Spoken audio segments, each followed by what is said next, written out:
Hello everyone, today we'll be going over October-November 2021 paper 1-3. This is a multiple choice paper and we have a time limit of 1 hour, so let's get started.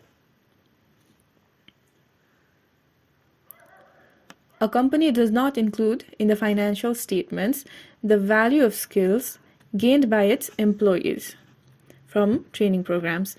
Which accounting concept is being applied? The first option given is the consistency, and we know that the consistency concept states that the accounting methods once adopted must be applied consistently in the future. And here we're not talking about any future consistency, so option A is incorrect. The second one is materiality, and we know that materiality concept states that all material items should be reported properly in financial statement. Here we're not talking about any of the material items, so option B is incorrect as well. The third concept given is money measurement, and we know that money measurement concept states that a business should only record an accounting transaction if it can be expressed in terms of money. And we're talking about the value of skills gained by its employees. We cannot really put a monetary value on the skills gained by the employees from training programs, so that's going to be our correct answer, option C. Let's just look at option D as well. Option D has substance over form, and we know that the substance over form states that to ensure that financial statements give a complete, relevant, and accurate picture of transaction and events. So we're not talking about any fair view of the company, so that's incorrect. For the second question, we're given a list of 3 transactions that took place. The first one is the owner's withdrawal of inventory for private use. So that's going to be drawings. The second transaction is purchase of new shop fixtures, and this is a purchase of an asset.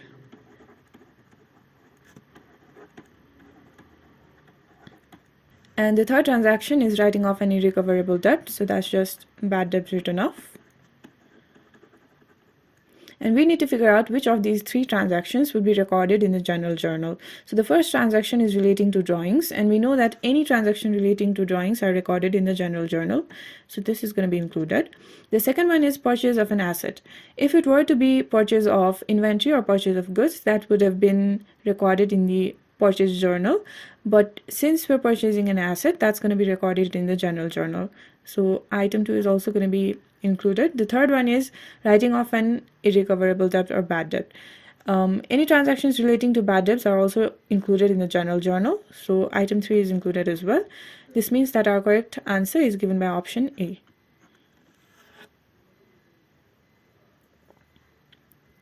The accounting year end of a company is 31st December, and the company purchased a motor vehicle on 1st January 2020 and incurred the following cost.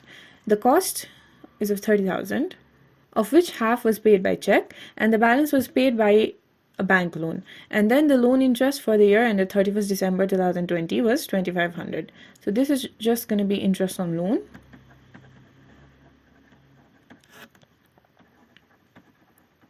And we're given that out of 30,000, half was paid by check. So that half is going to be 15,000. And the other half is paid by loan, which means that the balance of loan is of 15,000. Then we're given the delivery cost of 2,000, engine improvement cost of 4,000, and repair and maintenance costs for 3 years, which is 5,000. And we're also given that the motor vehicle was to be depreciated by 20% per annum using the straight line method. We need to figure out the depreciation charge for the year ended 31st December 2020. So we're purchasing the motor vehicle on 1st January 2020, and we need to figure the depreciation charge for the year ended 31st December 2020, which means we just need to figure out the depreciation for the year. And we're given the straight line method. It means that we only need to figure out the total cost. So we know that the initial cost is of 30,000. So let's figure out the cost first. So we're going to include the initial cost of 30,000. And then there's the delivery cost. We know that delivery cost is something that's going to occur once because you do not have to deliver the motor vehicle again. So that's going to be a capital expenditure. And since it's in capital expenditure, we're going to include it in the cost. The third one we're given is engine improvement cost. So this is also something that's not going to recur again. So this is a capital expenditure as well. Hence, we need to include it in the cost. And the fourth one is repair and maintenance cost for 3 years. So repair and maintenance is something that's going to occur again in the future years, right? Because we're doing it for 3 years.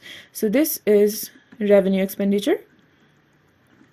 So revenue expenditure is not included in the cost, which means that our total cost is going to be 30,000 plus 2,000 plus 4,000, which gives us a total of 36,000.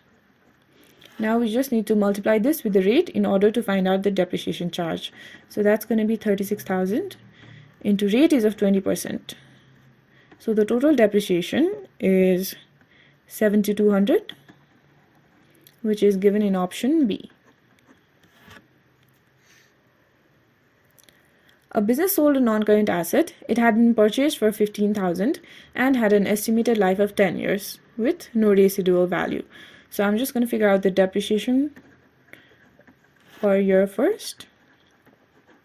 So I'm going to use the formula cost minus scrap value divided by the estimated life. So cost here is going to be 15,000. The scrap value is 0 since we're given that there is no residual value, and the estimated life is of 10 years. So the depreciation per year is going to be 1,500.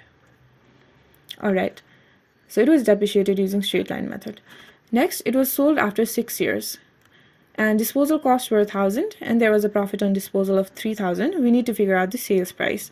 So since it was sold for 6 years, we need to figure out the accumulated depreciation for 6 years. So that's going to be 6 into depreciation per year. Since we're using straight line method, the depreciation charge for each year is going to be the same, 1,500. So I'm just going to multiply that with 6, which gives us the total accumulated value or accumulated depreciation of 9,000. And we already have profit on disposal. It means that the sales value is greater than net book value. So let's figure out the net book value first. So net book value is going to be cost minus accumulated depreciation. So that's 15,000 minus 9,000, which is going to be 6,000. And we're given the profit. The profit value is determined by subtracting the net book value from sales value, and we need to figure out this sales value. Alright, we know the profit to be 3,000, but we're also given the disposal cost, and we know that the disposal cost is deducted from the sales value, so that's going to be sales minus 1,000 minus the net book value, which is 6,000. So the sales price now can be determined by 3,000 plus 1,000 plus 6,000, which gives us a total of 10,000. So that's going to be our answer, which is given in option C. Which statements about a depreciation charge for the year are correct? The first statement is it is a non-monetary expense. This is true. Depreciation is a non-cash expense. The second one is that it is debited to the provision for a depreciation account. So we're talking about depreciation charge for the year, and depreciation charge for the year is always credited in the provision for depreciation account, which means that statement 2 is incorrect. And the third one is that it is only provided on non-current assets with an estimated useful life. So without the estimated useful life, we cannot really determine the depreciation. So statement 3 is correct as well, which gives us the final answer of option B. The sales ledger control account of a business showed a debit balance of 26,400, and this did not agree with the total of the sales ledger balances.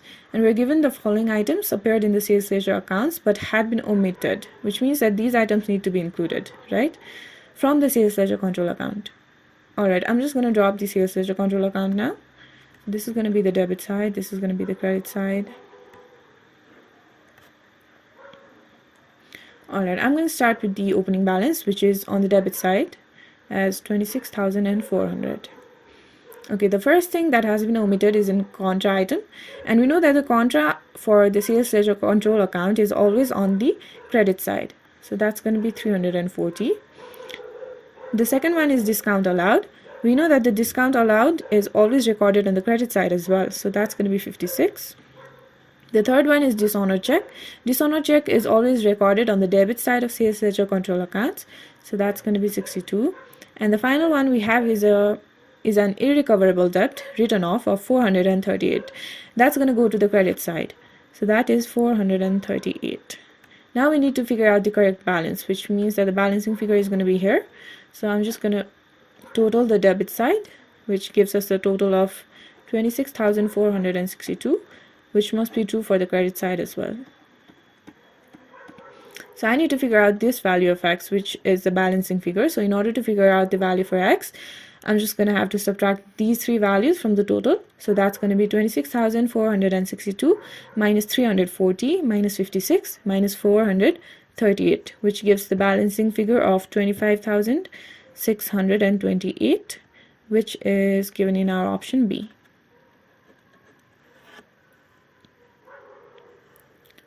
Which are reasons for preparing a trial balance? The first one is to assist in the preparation of draft financial statements. So that's true. We know that all the financial statements such as income statement, balance sheet, and cash flow are prepared only after preparing a trial balance. The second one is to detect all errors in the books of accounts. So that's actually incorrect. We cannot detect all the errors since error of omission, error of commission are not actually determined from a trial balance. The third one is to find out the balance of the suspense account. This is incorrect as well. In order to figure out the balance of the suspense account, we need to figure out the errors and not just the trial balance. So statement 3 is incorrect as well. So the correct option is option B.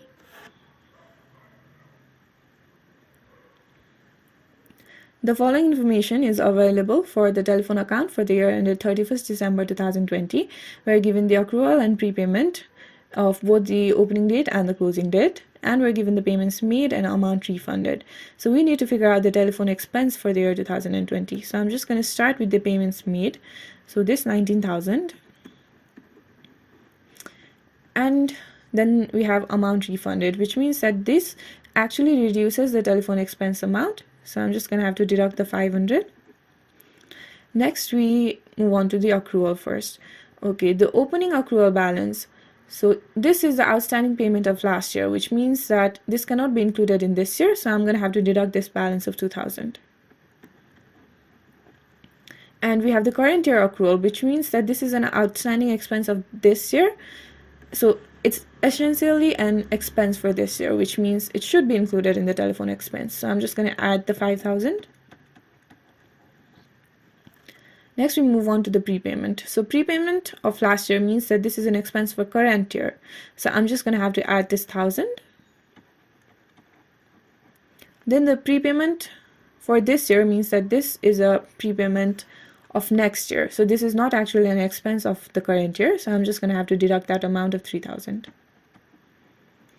which gives us the total telephone expense of 19,500, which is in option C.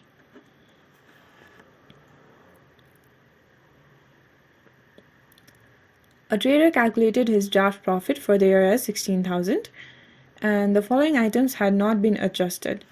So adjusted profit. So I'm just going to start with the draft profit, which is 16,000. All right, so the first one is decrease. So decrease automatically means that we need to deduct. So that's going to be a minus. And then we have insurance. Insurance is an expense. An expense is always deducted in order to figure out the profit. So that's another minus. But it also is a prepaid insurance, which means that this is not an expense of the current year. And whenever there's a prepaid, we always deduct that amount since it should not be included in the current year. So that's another minus. And 3 minuses, so 2 minuses would have been a plus, and then plus and minus would again result in a minus. So that's minus, which means that I need to deduct this amount of 400. So that's just minus 400. The second one is we have increase. So I'm just going to have to add that. And then we have the closing inventory. And we know that the amount for closing inventory is always added in order to figure out the profit. So that's another plus. And 2 positives again make a positive. So I'm just going to have to add the total of 1,200. The third one is decrease. So that's a negative. in provision for doubtful debts, and we know that we treat provision for doubtful debts as an expense while figuring out the profit. So that's another negative. So two negatives make up a positive, which means that this amount of 120 need to be added. And then the last one is increase, so that's a positive. In rent receivable, so rent receivable is an income, so that's again another positive. But this is an outstanding rent receivable, and outstanding means that this should have been an income of this year, so this should be included while figuring out the profit, so that's another positive. So three positives make up a positive as well, so we need to add this value of 300 as well. So the adjusted profit is just going to be 16,000 minus 400 plus 1,200 plus 120 plus 300, which gives a total of 17,220, which is option C. An item of capital expenditure has been incorrectly treated as revenue expenditure in the financial statements of a business. Okay, so I'm just going to write the capital expenditure and revenue expenditure.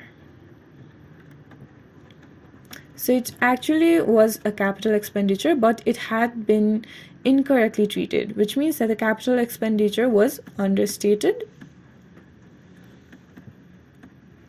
and the amount which should have been capital expenditure was actually included in the revenue expenditure, which means that the revenue expenditure was overstated. So we need to figure out the effect of these errors in assets and profit for the year. So if we're talking about assets, capital expenditure always results in increment of asset, but it is understated, so that's a negative, and a positive and negative makes a negative, which means that the assets are actually understated. So that's given in option C and D. And next we have to figure out the profit for the year. And whenever there's a revenue expenditure, that's deducted in order to figure out the profit for the year. But we're given that the revenue expenditure has been overstated, so that's positive. And a negative and a positive makes another negative, which means that the profit for the year is also understated, which is in B and D. So the correct answer for both the assets and the profit for the year is given by option D.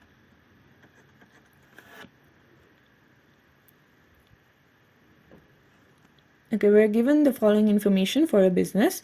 We have the non-current assets, current liabilities at the start of the year. And we need to figure out the closing balance on the capital account at the year end. Since we have these values for the start of the year, let's just figure out the capital value for this at the start of the year. So I'm going to write the assets column over here. So the total assets are going to be the non-current assets of 45,000 and the current assets of 17,800, which gives the total asset of 62,800. Next we have the capital and liabilities section.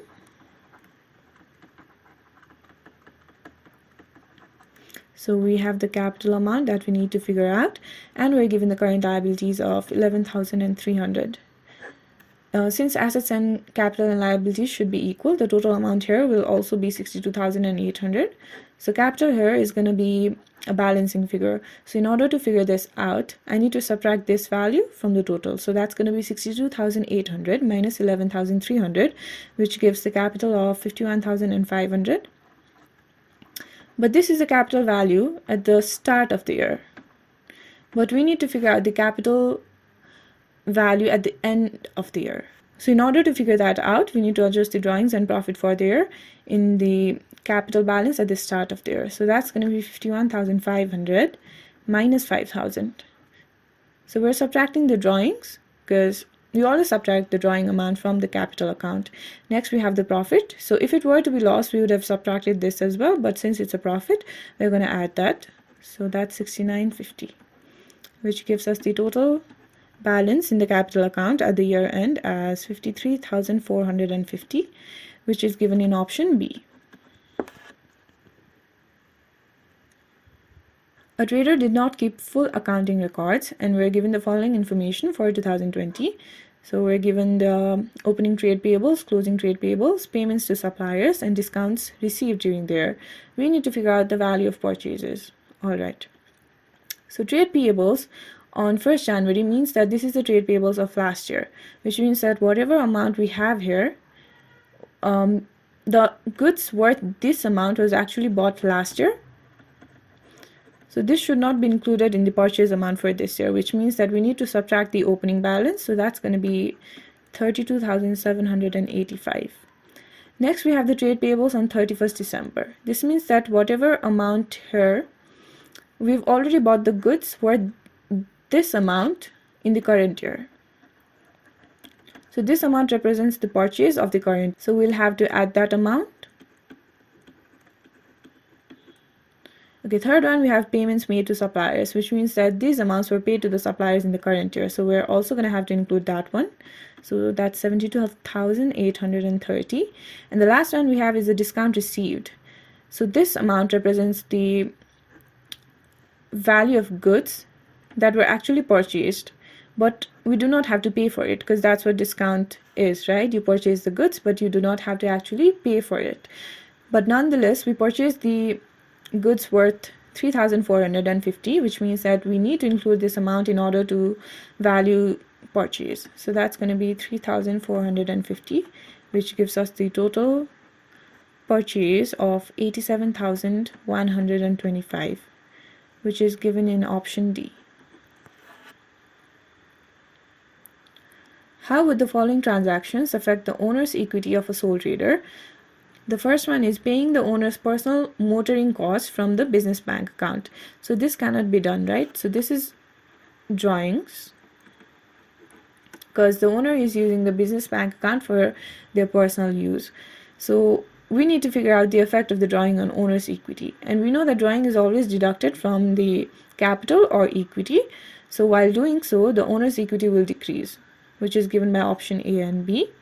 The second one we have is a long-term loan. So long-term loan is actually a non-current liability to finance the purchase of new business machinery. So non-current liability is different from that of equity, which means that whether the non-current liabilities amount increases or decreases, it doesn't actually affect the owner's equity, which means that there's no effect, which is given by our option A and C. And the correct option for both of these is given by option A. That's just going to be our answer. A partner is retiring from a partnership business. What is the correct accounting treatment for goodwill if no goodwill is retained in the books of accounts? So whenever we're drawing up a capital account, on the debit side, we include the goodwill according to the new ratio. And on the credit side, we also include the goodwill, but this is going to be according to the old ratio. So this is the treatment of goodwill when no goodwill is retained in the books of accounts.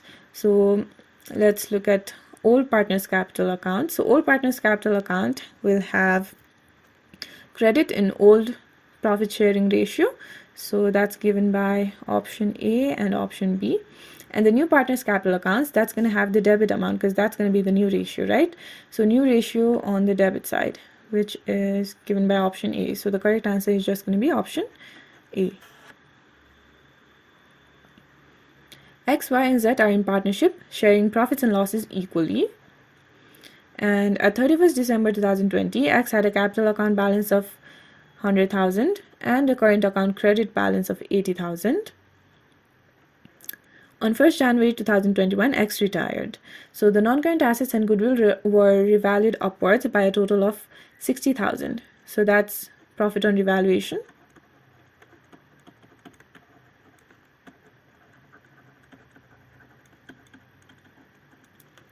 X left half the amount due to her on retirement as a loan to the partnership, and the balance was paid to her by check. So we need to figure out how much was the balance that was paid to her by the check. In order to figure out that, I'm just going to drop the capital account for X. So this is going to be the debit side, this is going to be the credit side. I'm going to start with the balance of the capital account, which is of 100,000. So that's going to go to the credit side. And since X is retiring, we also need to include the current account balance in the capital account. And the current account balance is of 80,000 on the credit side. So that's going to go to the credit side as well.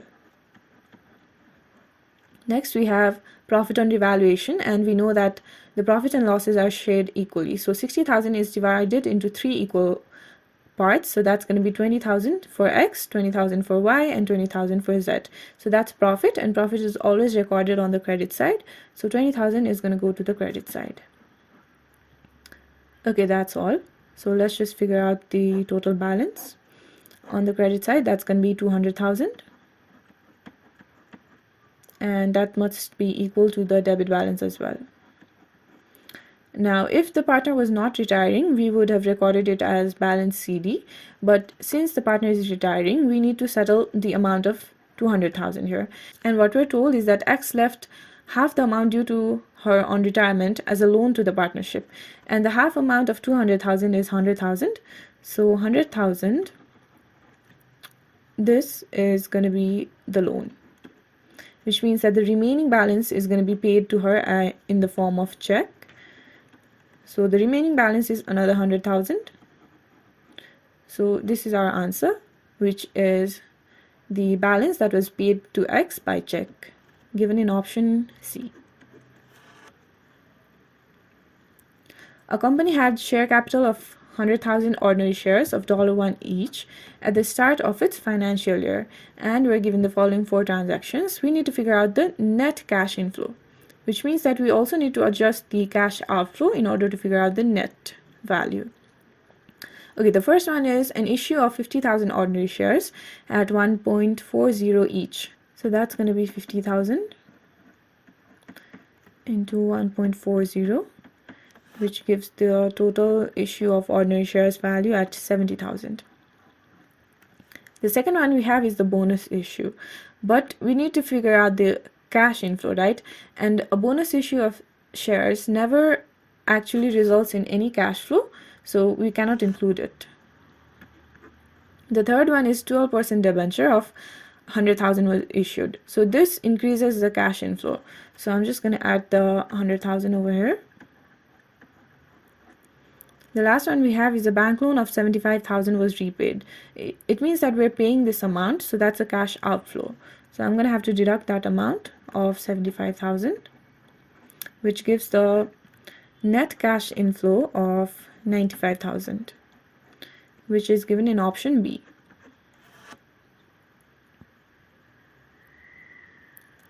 A company paid an ordinary share dividend of 15,000 in a year. Where would it appear in the financial statements? The first one is as a finance cost in the income statement. So finance cost actually includes interest charges and not the dividend paid. In fact, the dividend paid is not recorded in the income statement at all. So option A is incorrect. The second one we have is as an administrative expense in the income statement. Again, as I said before, dividend paid is not included in the income statement at all. So option B is incorrect as well. The third one we have is under retained earnings in the statement of changes in equity. We know that dividend is the return on shareholders' capital, and that return is always paid off from the amount of the profit earned. And profit earned is actually added to the retained earnings, which means that the ordinary share dividend is actually deducted from the retained earnings. So option C is in fact correct. And the last one we have is under share capital in the statement of changes in equity. That's incorrect. Under share capital, dividend does not fall under it. So the correct answer is going to be option C. The equity of a limited company is shown. So we're given the value at the start of the year and end of the year of the ordinary shares and the retained earnings. We need to figure out the profit for the year, which means that we can just make the column for retained earnings from the statement of changes in equity. So that's going to be retained earnings. All right, let's start from the opening balance. So that's 77,000. And the transactions that took place during the year are also given. So bonus issue of 1 ordinary share for every 4 ordinary shares held. So for 4 ordinary shares, we're giving 1 bonus share, which means that for 1 ordinary share, we're giving 1/4 bonus share. And we have 200,000 ordinary shares. So for 200,000 ordinary shares, we're giving 200,000 into 1/4 bonus shares, which is 50,000 bonus shares. So whenever we issue bonus shares, the amount that we're issuing should be deducted from the columns of share premium, general reserve, and retained earnings. But since we're not given any share premium and general reserve, we just have to deduct this amount of 50,000 from the retained earnings, right? So that's going to be a negative 50,000. Next, we have debenture interest. So debenture interest is actually recorded in the finance charges in the income statement. So that's not going to be included in the statement of changes in equity. The last one we have is the interim dividend. So dividend paid is always deducted from the retained earnings. So I'm just going to have to deduct the 22,000. And the profit is added. So I'm just going to add the profit here. And the final balance is of 112,000. So this is a very simple equation. So now in order to figure out the profit, I'm just going to have to bring these three values to the opposite side. So I'm going to write it over here. So profit is going to be 112,000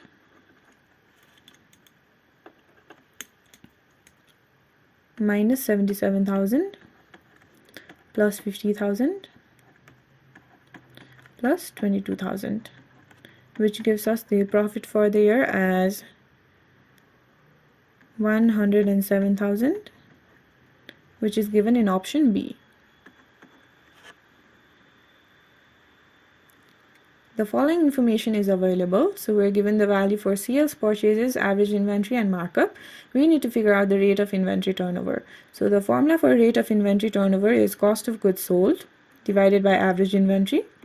We already have the value for average inventory. Now we need to figure out the value for cost of goods sold. In order to do so, we're going to utilize the markup and the sales value.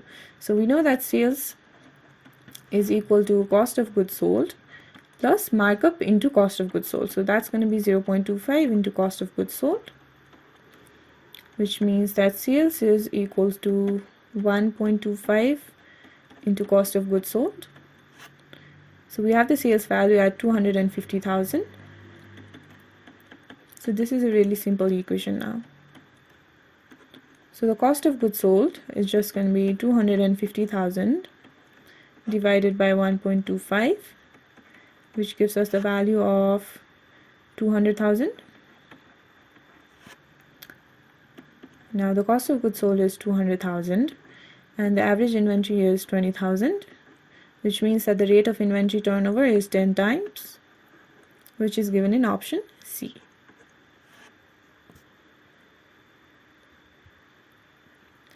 The trade receivables turnover of a business that has been calculated for 2 years.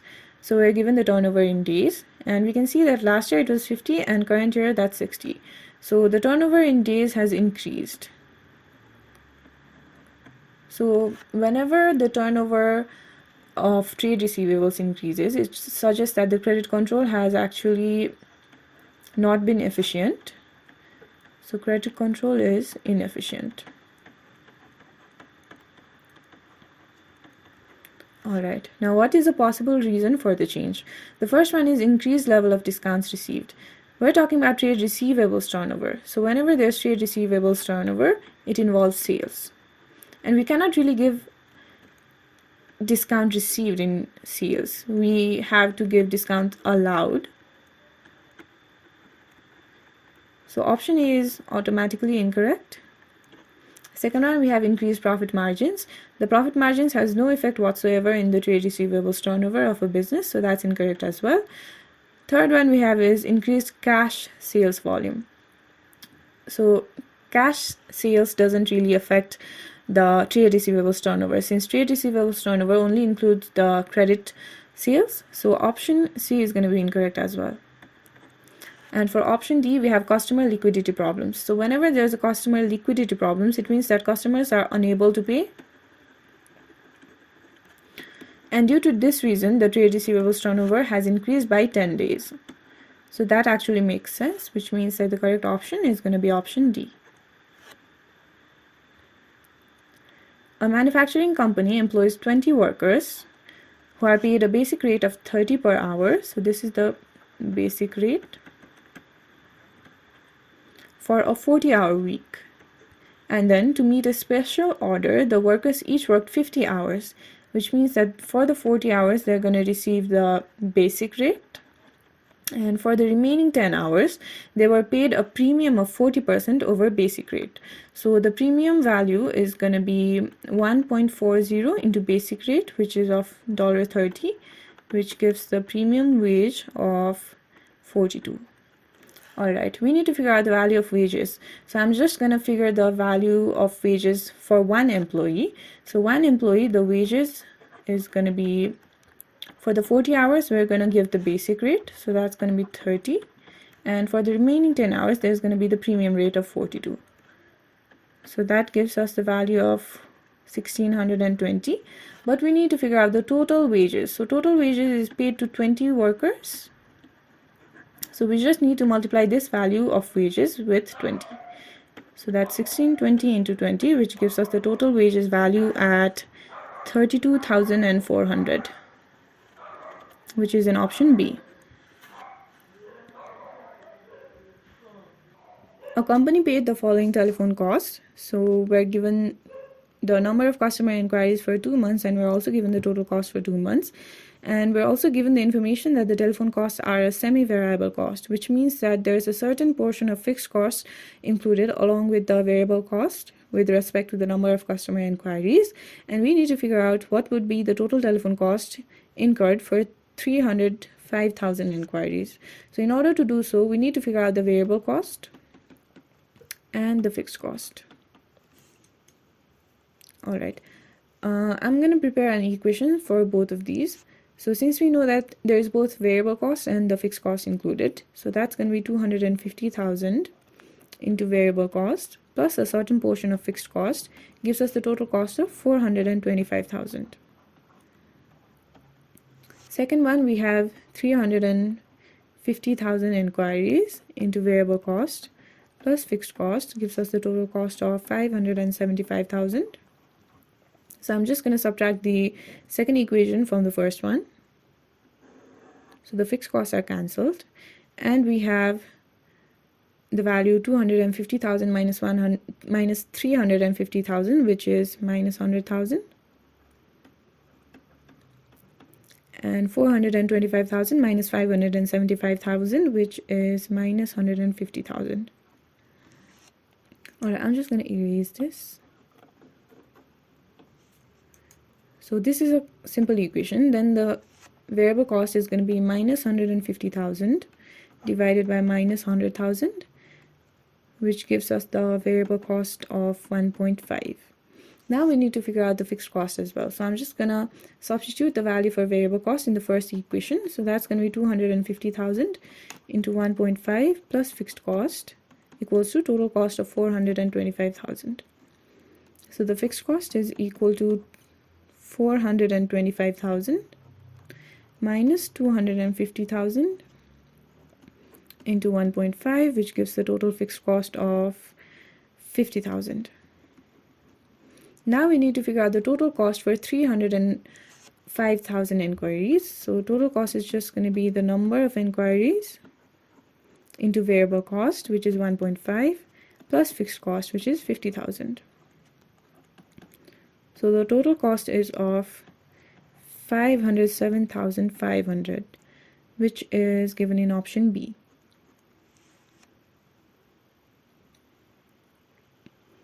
Which statements are correct? The first one is when output increases, fixed cost per unit decreases. Alright, so fixed cost per unit is going to be the total fixed cost divided by the output. And we know that the total fixed cost remains unchanged, which means that when the output increases, only the denominator part increases, which means that the total overall value is going to decrease. So statement 1 is correct. The second one we have is when output increases, variable costs per unit stay the same. That's true. The third one we have is when output decreases, total fixed costs stay the same. Like I said before, the total fixed cost stays the same no matter whether the output decreases or increases. So statement 3 is correct as well. And the fourth one we have is when output decreases, total variable cost decreases as well. That's true as well. So all 4 statements are correct, which is given by our option A. A company's fixed overheads details were as shown. So we're given the budgeted and actual hours along with the fixed overheads. So we can see that the actual hour is of 11,000, whereas the budgeted hour is just for 10,000. So I'm going to have to figure out the budgeted fixed overheads for 11,000 hours. So that's just going to be 150,000 divided by 10,000, which gives the budgeted overhead for 1 hour. But since I require the budgeted overhead for 11,000 hours, I'm just going to multiply with 11,000, which gives the total value of 165,000. So this is the budgeted overhead. Now, if we compare the actual with the budgeted value, we can see that the actual is greater than budgeted, which means that this is the case for under absorption. And we need to figure out by how much it is being under absorbed. So that's just the difference. So 170,000 minus 165,000, which is 5,000. So our answer is going to be 5,000 under absorbed, which is given by option B.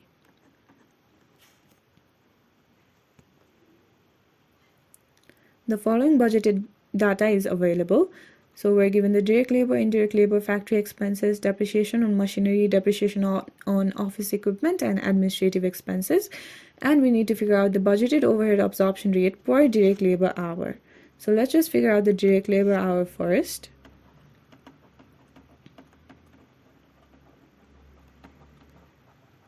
So we know that the total direct labor cost is 80,000 and the cost per hour is $20.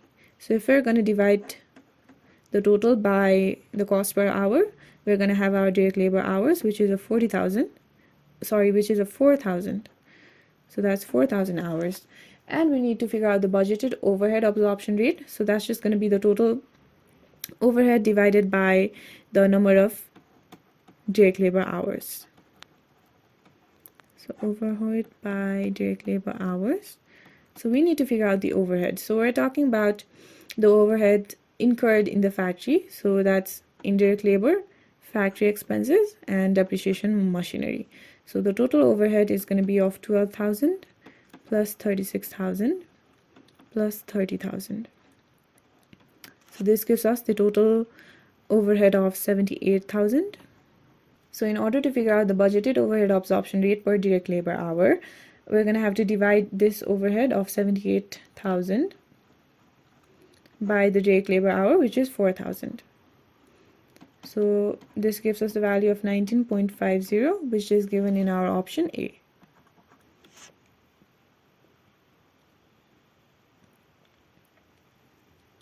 The following budgeted information is available for a business. We're given the revenue, variable cost, fixed non-production cost, and fixed selling and distribution cost. We need to figure out the budgeted break-even sales revenue.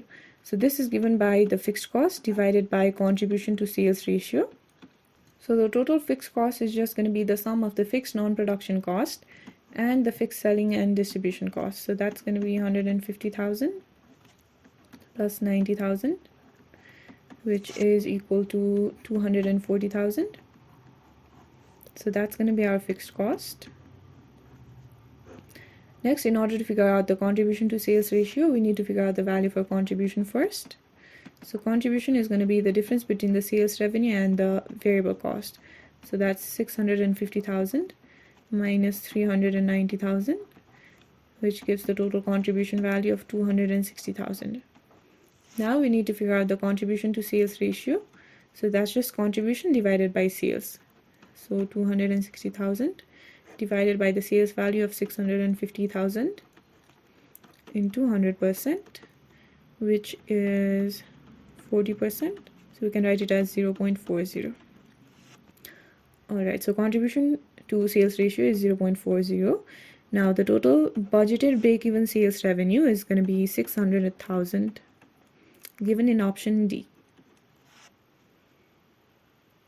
Which statements relating to marginal costing are correct? The first one is that the fixed production costs are included in inventory valuations. So this is incorrect. This would have been correct if we were relating the statements to absorption costing, but in marginal costing we do not include the fixed production cost, so that's incorrect. And the second one is that fixed production costs are fully written off as an expense. Since it's not included in the inventory valuation, it is obviously fully written off as an expense. So second statement is correct. The third one is that the variable production costs are included in inventory valuations. That's true. And the fourth one is that the variable production costs are fully written off as an expense. You cannot include the cost in inventory valuations as well as fully written off as an expense. So statement 4 is going to be incorrect. So the correct statements are 2 and 3, which is given in option C. A business makes and sells 4 products A, B, C, and D. Which product should be produced first when labor hours are not sufficient? Alright, so we need to rank this, and in order to rank we require the contribution. So let's just figure out the contribution value first. So for option A, that's going to be 10 minus 15, which is minus 5. For option B, that's going to be 35 minus 10, which is going to be 25. For option C, that's going to be 50 minus 30, which gives the value of 20. And for option D, that's going to be 75 minus 57, which gives the value of 18. And the resource that's in scarcity is the labor hour. So in order to rank it, we need to figure out the value for contribution divided by the scarce resource, which in this case is the labor hour.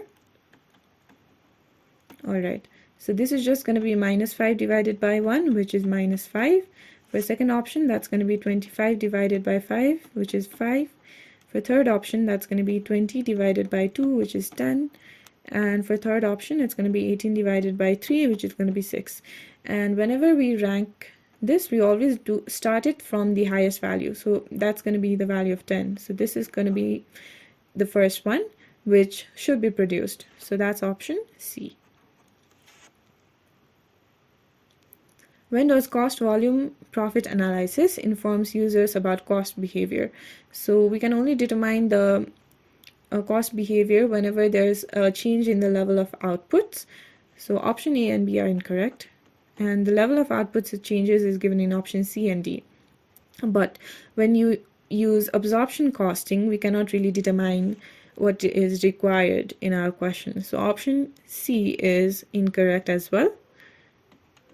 And the only instance when we can inform the users about cost behavior is when the level of output changes and when marginal costing is used, which is given in option D. So that's going to be our correct answer. Which statement about budgets is correct?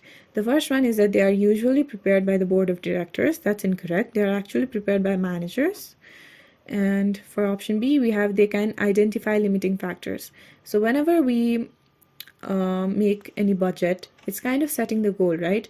And in order to set the goal, you need to also keep in mind the resources available or the input that can be given by the employees and the managers. So we can easily identify what's limiting the company or the employees from reaching the target value. So option B is actually correct. For option C, we have they can only show monetary values. That's incorrect. And for option D, we have that they have to be approved by shareholders. That's actually incorrect. They have to be actually approved by the managers. So the correct answer is going to be option B. So that's the end of this set. If you found this video useful, make sure to leave a like, leave a comment, and make sure you subscribe to the channel and hit the bell icon if you want to view more of these contents in the future. Thank you.